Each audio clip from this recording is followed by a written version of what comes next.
ఇక పహల్గావ్ ఉగ్రదాడితో దేశం వణికిపోయింది. ఈ దాడిని దేశ ప్రజలతో పాటు ఆయా దేశాలు కూడా ఖండించాయి. కాగా ఈ దాడి ఘటనపై కేంద్ర ప్రభుత్వం చాలా సీరియస్గా ఉంది. ఇప్పటికే కేంద్ర కేబినెట్ భద్రతా వ్యవహారాల కమిటీ భేటీ కాగా ఇవాళ ప్రతిపక్షాల డిమాండ్ మేరకు అన్ని పార్టీలతో కలిసి అఖిలపక్ష భేటీ నిర్వహించనుంది. ఈ భేటీకి రక్షణ మంత్రి రాజ్నాథ్ సింగ్ అధ్యక్షత వహించే అవకాశం ఉంది. ఈ ఉగ్రదాడిలో 26 మంది అమాయకులు ప్రాణాలు కోల్పోగా పలువురు గాయపడ్డారు.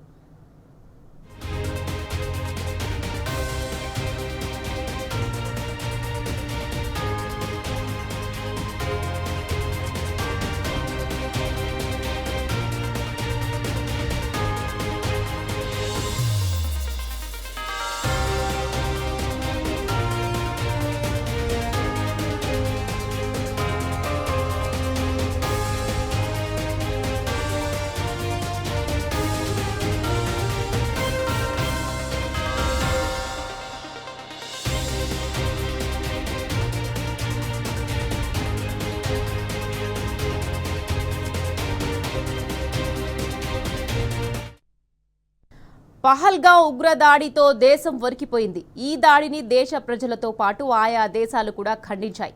కాగా ఈ దాడి ఘటనపై కేంద్ర ప్రభుత్వం చాలా సీరియస్గా ఉంది. ఇప్పటికే కేంద్ర కేబినెట్ భద్రతా వ్యవహారాల కమిటీ భేటీ కాగా ఇవాళ ప్రతిపక్షాల డిమాండ్ మేరకు అన్ని పార్టీలతో కలిసి అఖిలపక్ష భేటీ నిర్వహించనుంది. ఈ భేటీకి రక్షణ మంత్రి రాజ్నాథ్ సింగ్ అధ్యక్షత వహించే అవకాశం ఉంది.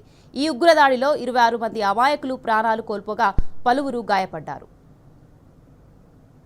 రైట్, ఇదే విషయానికి సంబంధించి మరింత సమాచారాన్ని మా ప్రతినిధి లివిల్ ఫోన్ లైన్తో అందించేందుకు సిద్ధంగా ఉన్నారు. లివిల్, చెప్పండి, ఉగ్రదాడికి సంబంధించి ఈ రోజు అఖిలపక్ష భేటీ అయ్యే సమావేశం ఉంది. దీనికి సంబంధించి మీ దగ్గర ఉన్న పూర్తి డీటెయిల్స్ ఏంటి?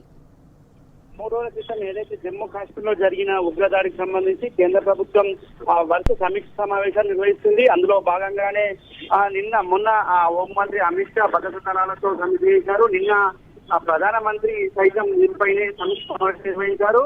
కేంద్ర రక్షణ శాఖ మంత్రి రాజ్నాథ్ సింగ్ సైతం త్రివిధ దళాల ఉన్నతాధికారులతో సమీక్ష సమావేశం నిర్వహించారు. వాళ్ళ మరొకసారి అఖిలపక్ష సమావేశం ఏర్పాటు చేయాలని చెప్పేసి కూడా భావిస్తున్నారు.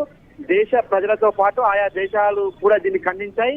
ఈ దాడి ఘటనపై కేంద్ర ప్రభుత్వం చాలా సీరియస్ గా తీసుకుందని ఇప్పటికే అర్థమైపోతుంది. ఎప్పటికప్పుడు కేంద్ర కేబినెట్ భద్రతా వ్యవహారాల కమిటీ భేటీ అవుతుంది.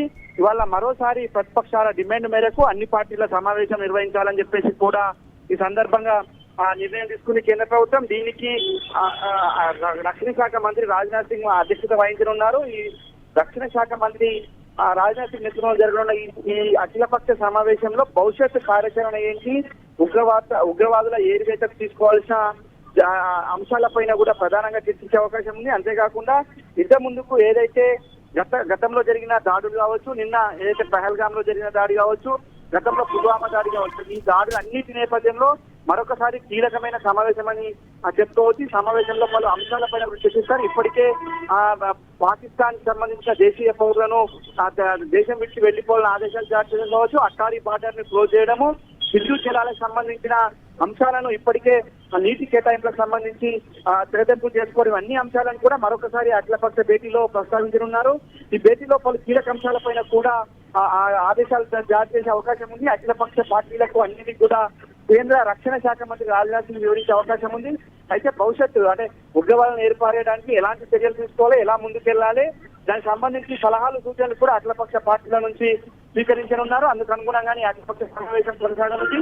ఆ తర్వాత కర్తవ్యం ఏంది, ఉగ్రవాద దాడికి సంబంధించి ఇప్పటికీ 26 మంది పర్యాటకులు చనిపోయిన నేపథ్యంలో జమ్మూ కాశ్మీర్ లో ఒకవేళ రాష్ట్రపతి పాలన విధిస్తే ఎలా ఉంటుందనే అంశం కూడా ఈ సమావేశంలో చర్చకు వచ్చే అవకాశం స్పష్టంగా కనిపిస్తుంది.